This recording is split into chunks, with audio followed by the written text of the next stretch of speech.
To seek the foundations of reality, my quest is to explore diverse fields of knowledge: fundamental physics, life sciences, philosophy, psychology, consciousness, even claims of the non-physical. Another approach, another way of thinking, is to search for rules, regularities, principles that cut across diverse fields of knowledge, to seek deep structural similarities that may underlie and unite despite superficial differences.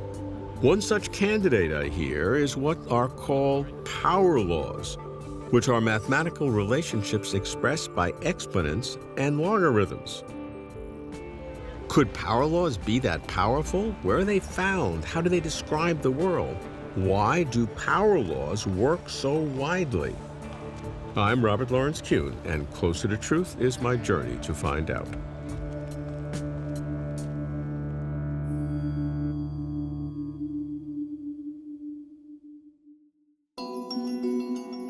Exponents are taught in 5th or 6th grades, primary school. Logarithms in 9th grade, junior high school. How could such simple arithmetic have such explanatory potency? The rather incredible claim is that power laws work their magic by describing complex systems which are found everywhere: biology, society, the economy. I go to the pioneering center of complex systems research, the Santa Fe Institute in Santa Fe, New Mexico. What an ambitious mission they have: to discern underlying, unifying, shared patterns in complex physical, biological, social, cultural, and technological worlds. I begin with a theoretical physicist with a big idea, who envisions universal scaling laws which pervade biology, from molecules to cells to whole organisms to entire ecosystems and even to human-constructed entities like cities and companies. Santa Fe Institute past president, Geoffrey West. Geoffrey, you've pioneered the vision of power laws and scaling, of bringing out the hidden order of complexity. I'd love your personal experiences and how it came about. The world around us sort of has this sort of messiness to it. You know, it doesn't seem to have order. You know, you look at a forest, or you look at a city, or you look around this room. At first sight, it's hard to see where there would be any order in the great complexity and diversity of the world around us. But here's what's really amazing. If you look at it through the right lens, and I think this is one of the great powers of science and mathematics, there is in fact underneath that great complexity and diversity, great order, and it's expressed through things that we call power laws. If you look at something that's measurable, how much food you need to eat each day to stay alive, so that's called metabolic rate. And if you look at that as a function of the size of the animal, and if you plot it in the right way, logarithmically, meaning that instead of 1, 2, 3, 4, 5, you plot it by factors of 10, 1, 10, 100, 1,000, in terms of the amount of food that is needed and in terms of the size of the animal, then what is extraordinary is underneath that complexity is revealed an extraordinary simplicity, because if you plot it that way, instead of the points lying arbitrarily all over the graph, which is what you might naively have expected given the individuality and uniqueness of every organism, in fact, they all line up on a straight line. It's not only that they end up on a line, it's a straight line. So it's about the simplest possible kind of order. And that is called a power law.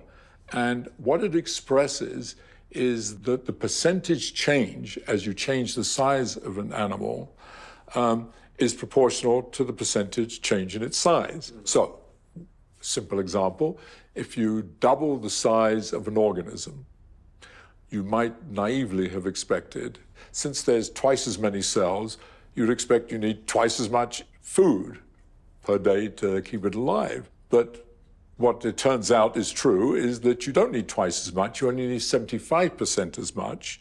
And that is true every time you double. So if you look at an animal that is 40 grams relative to one that's 20 grams, it only needs 75% more food.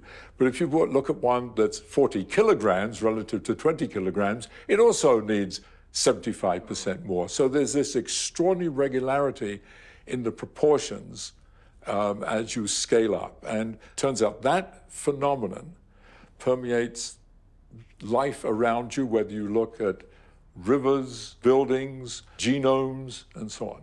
It doesn't matter what variables. Here's what is also amazing, is that the slopes of those lines, the exponent of the power law, in biology, almost invariably is a simple multiple of the number 1/4.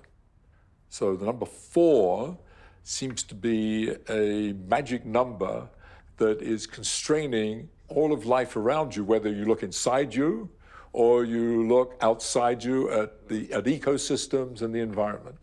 That universality is kind of remarkable, given this our belief that everything has its own unique evolutionary history. Everything is historically contingent, and yet somehow it's being constrained. There's some natural laws at work constraining it. It's astonishing. Who could imagine that vastly different phenomena could have such similar scaling relationships?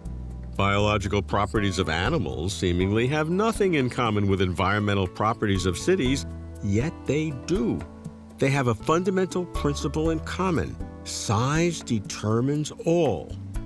Following the simple mathematics of exponents and logarithms. Power laws.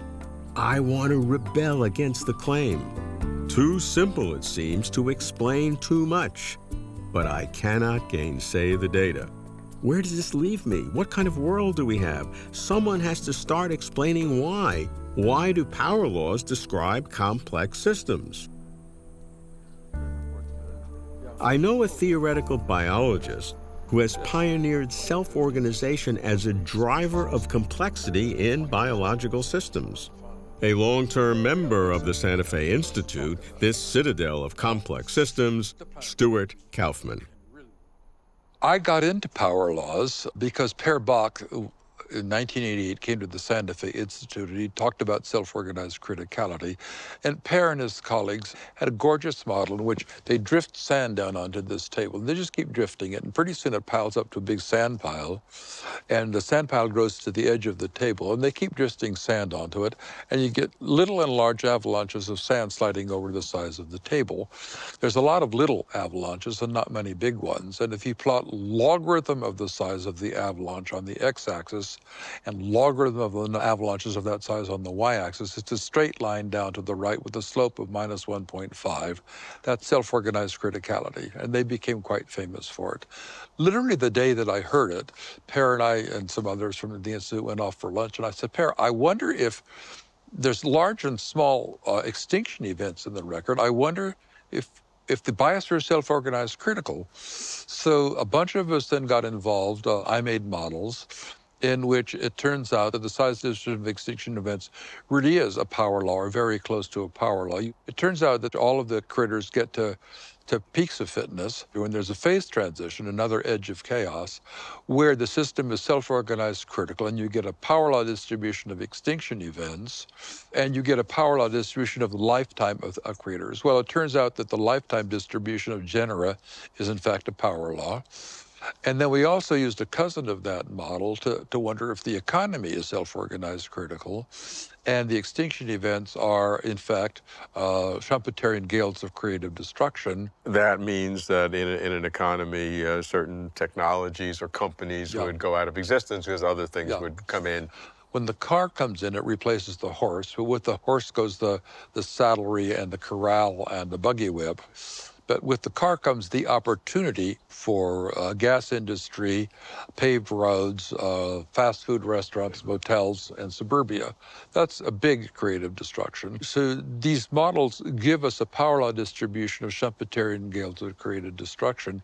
And a dream that may not be a dream is that the biosphere is self-organized critical, and that the economy is self-organized critical. They both have power laws. What would be the significance of that, to have a theory of how things evolve where the things are so radically different, which is the biological evolution of the biosphere versus the economy. So beautiful. There are plants and fungi where the fungus fixes nitrogen and the plant makes sugar, and the two critters exchange them. The exchange ratio, given the metabolic cost to make them and an advantage for getting them, is exactly the analog of price. It's not an analog, it is price. So the biosphere has price. New ways of making living in the biosphere often come with mutualists of price and the formation of price.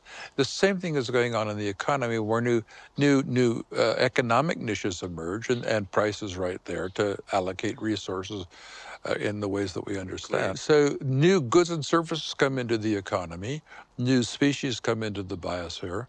One of the stunning things about the economy is that 50,000 years ago, there was maybe 1,000 goods and services, and there's now billions. It's about the number of goods in the economy in the next period. And the basic idea is that we create new things by recombining them in all possible ways. Like jury-rigging with junk in your garage.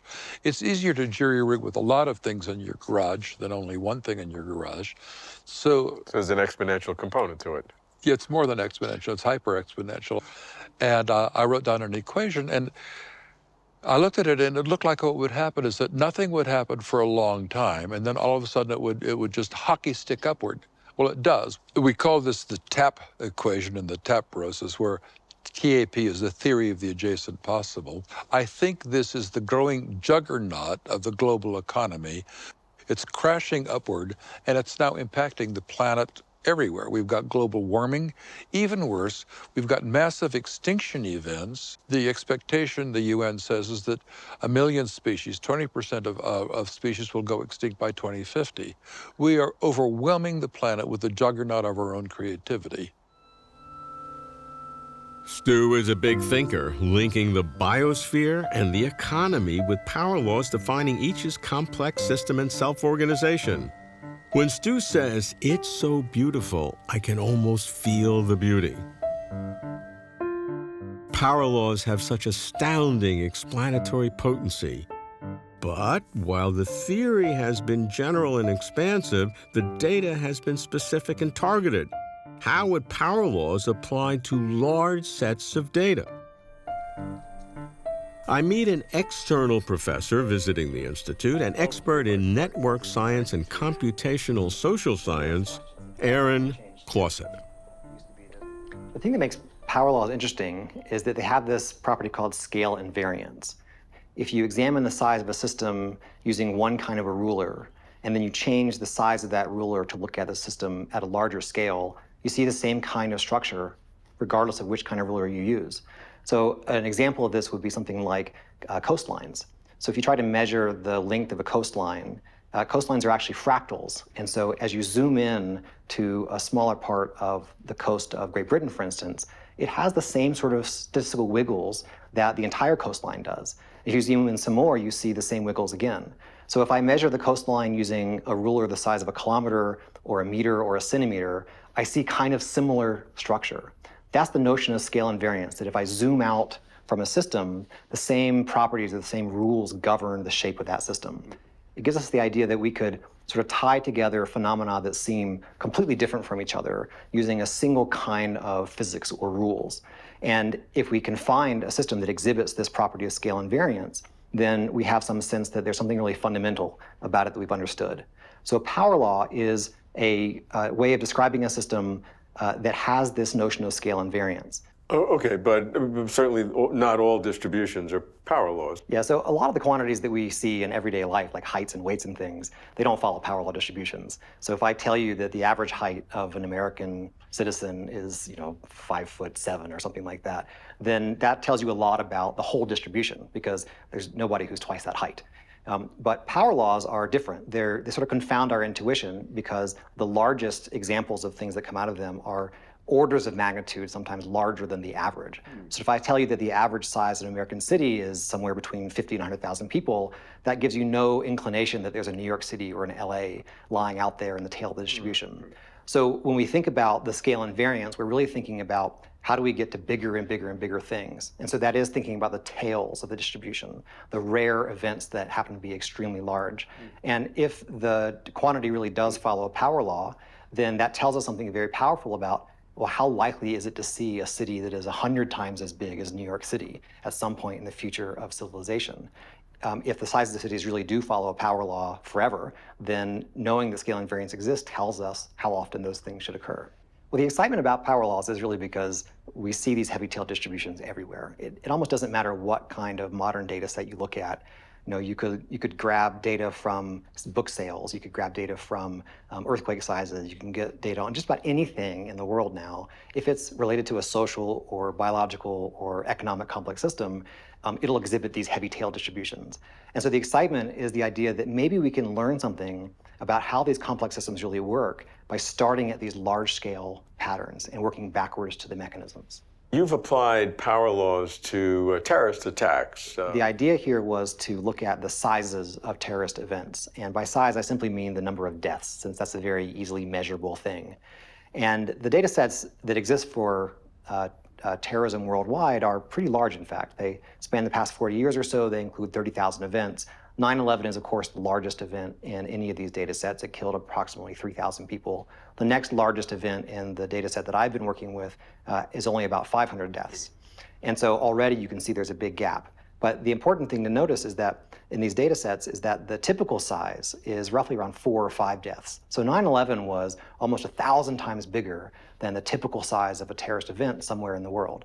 And the analysis of this data set showed that this distribution of terrorist event sizes is plausibly a power law, suggesting that there may be a scale invariant mechanism underneath that explains how it is that such disparate phenomena that go into the production of a terrorist event, the planning, the ideology, the technology, could all be somehow wrapped up in this nice, clean pattern. What would that imply if that were the case? If there really is some sort of scale invariant mechanism, it would imply that there's something very fundamental about the production of political violence in this context of terrorist events. And that would allow you to make forecasts, for instance, about how often you might expect to see events of a certain size in the next 10 years. And that would be useful for planning purposes, for instance. If we knew the true risk of a large terrorist event, then we could marshal our resources better than simply freaking out about it in the media. To Aaron, power laws are revelatory because these heavy-tail distributions, or diverse data sets with many rare events, occur everywhere. Complex systems abound in biological, social, economic domains. And because power laws operate similarly, can we infer mechanisms for how complex systems actually work? Is this then the final step? The hidden labyrinth of nature's secrets? What could be the actual mechanism? Can we have an underlying theory of complex systems? Would this answer my question? Why do power laws work so widely? I return to scaling pioneer Geoffrey West. Geoffrey, I've appreciated how power laws work in the biological realm. You go way beyond that and bake that into the fundamental structure of our social systems. One of the things that was so exciting, actually, about the biological work was actually extending it into the kind of socioeconomic realm. And that was motivated from the underlying theory of why we have all these scaling laws in biology. Why do we have all these extraordinary universal scaling laws that cover every aspect of physiology and life history, no matter what organism, at what scale? It's kind of amazing. And that theory was based on the fundamental idea that any complex system, meaning a system that has an enormous number of constituents, like our cells, for example, requires, in order for its sustenance, requires a network. And whether it's, so in our case, circulatory system, our respiratory system, our renal system, even our bones, our neural system, and these systems primarily transport energy or information from usually some central place to the cells, and within cells there are networks that distribute them within cells. And the idea was that the origin of these scaling laws is in the generic mathematics of networks, that the networks themselves obey general laws that transcend the evolved design. So it doesn't matter that it's a tree or a human being or an insect. They're all networks, and it is that mathematics transcends that design. And then you can transport that network to social systems. Exactly. So the idea was, so when we did that, we put that into mathematics. When you put those ideas, these universal properties of networks into mathematics, and start to calculate all the multiple properties of organisms, amazingly and remarkably comes out these quarter power scaling laws, and the origin of the number 4, and even the origin as to why it is that the number of heartbeats should be the same for a shrew, mouse, a giraffe, and a human being, and a whale. So we have this idea that we have these scaling laws, we understand them because of the network structures that permeate all of biology, necessarily so. And you realize, of course, that if you look at social institutions, and in particular cities, but companies and universities, whatever, they are also network systems. I mean, cities obviously are. There's road networks and gas lines and water lines, but also social networks. That is, doing what we're doing here, talking to each other, exchanging information. But the idea fundamentally that there are networks, and that networks obey universal mathematics, then gives rise to the idea, the suggestion that, my God, cities too probably scale with respect to one another.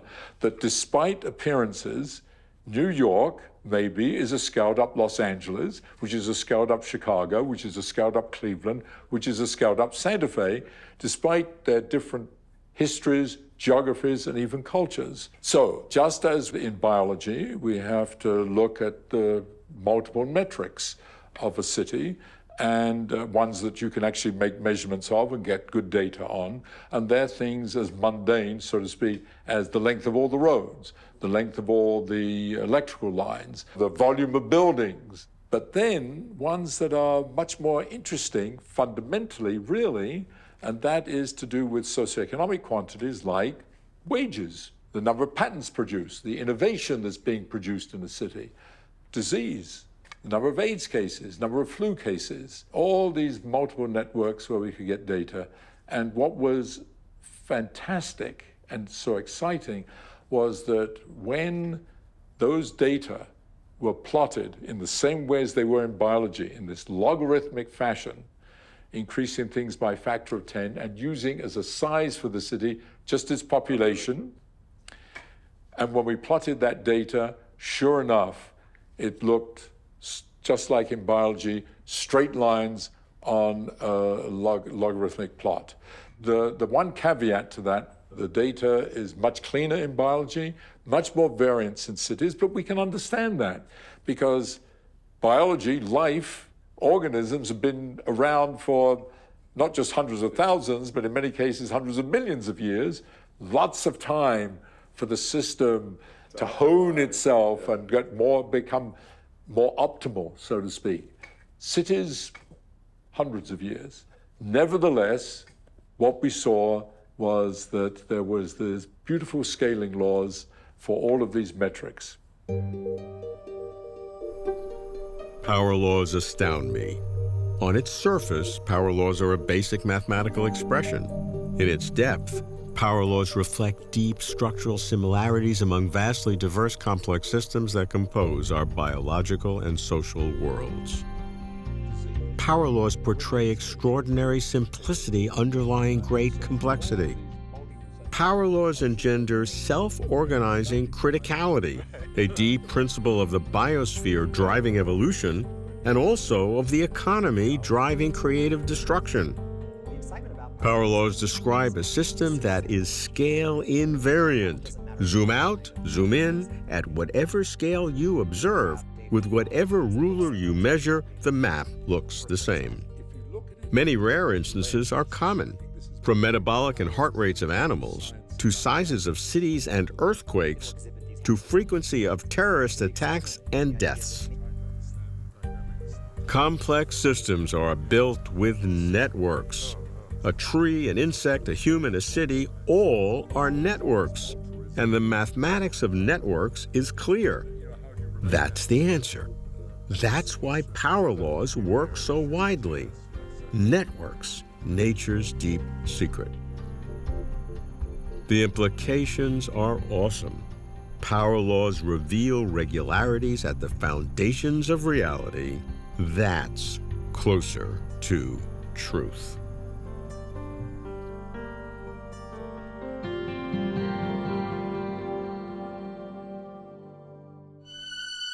For complete interviews and for further information, please visit closertotruth.com.